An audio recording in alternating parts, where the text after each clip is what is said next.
బులెటిన్లో short breaking news చూస్తున్నాం. పుల్వామా ఘటనపై పాక్ ప్రధాని ఇమ్రాన్ ఖాన్ సంచలన ఆరోపణలు చేశారు.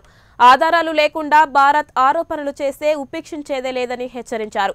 భారత్ దాడికి దిగితే ప్రతి దాడికి పాక్ సిద్ధంగా ఉందని వార్నింగ్ ఇచ్చారు. ఆర్మీతో సమస్య పరిష్కారం కాదని అన్నారు. పాకిస్తాన్ కూడా ఉగ్రబాధిత దేశమే అని వ్యాఖ్యానించారు.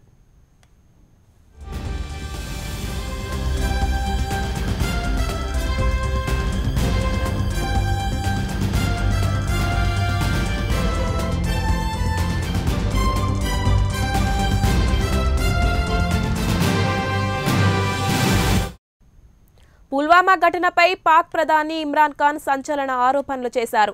ఆధారాలు లేకుండా భారత్ ఆరోపణలు చేస్తే ఉపేక్షించేదే లేదని హెచ్చరించారు.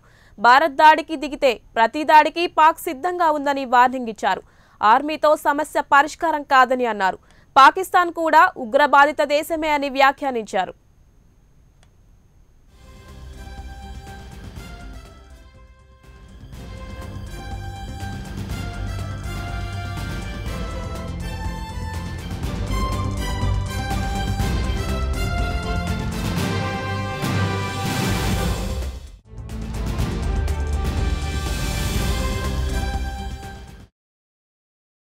इतनी अहम कॉन्फ्रेंस कर रहा था और इतनी विजिट जो क्राउन प्रिंस की थी, जो हम इतनी देर से प्लान कर रहे थे, कोई अहमक भी इस तरह का वाकया करेगा अपनी कॉन्फ्रेंस को सैबोटाज करने के लिए।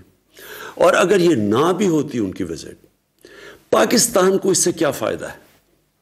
क्यों पाकिस्तान इस स्टेज के ऊपर, जब पाकिस्तान स्टेबिलिटी की तरफ जा रहा है, हमारे पास हमने 15 साल की दहशतगर्दी की जंग, जिसमें 70,000 पाकिस्तानी मारे गए हैं, एक दहशतगर्दी नीचे जा रही है, अमन आ रहा है, स्टेबिलिटी आ रही है, हम क्यों कोई इस तरह का, इससे हमें फ़ायदा क्या है?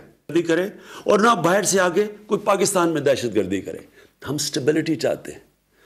तो मैं आज हिंदुस्तान की गवर्नमेंट को ऑफर कर रहा हूँ, किसी किस्म की आप तहकीकात करवाना चाहते हैं इस इंसिडेंट में कि कोई पाकिस्तानी इसमें मुलव्वस था, हम तैयार हैं। अगर आपके पास कोई एक्शनेबल इंटेलिजेंस है कि पाकिस्तानी इन्वॉल्व है, वो हमें दे, मैं आपको गारंटी करता हूं कि हम एक्शन लेंगे। और एक्शन इसलिए नहीं लेंगे कि हमें किसी के प्रेशर है, एक्शन इसलिए लेंगे कि ये पाकिस्तान से दुश्मनी कर रहे हैं।